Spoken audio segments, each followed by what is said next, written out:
Booktype. Can you give us the 30,000-foot view by at least starting by telling us what problem this is solving?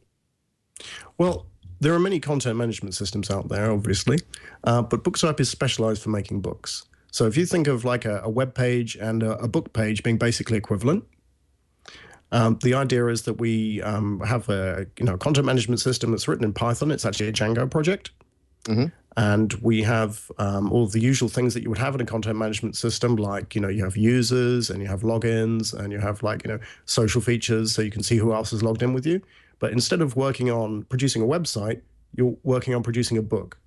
And the two are very closely related because the native format of the book chapters is HTML.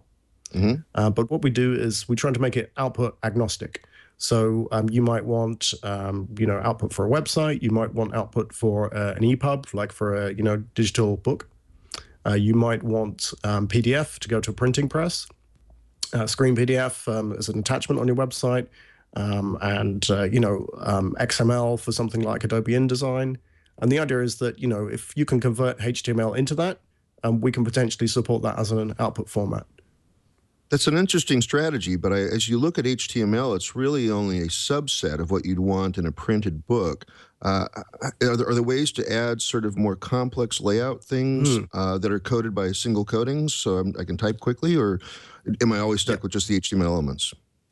Well, the handy thing is that in the CSS3, we have this thing called the paged media specification, which is designed for printing from browsers. So you can define the size of the sheet of paper that your PDF will be represented on.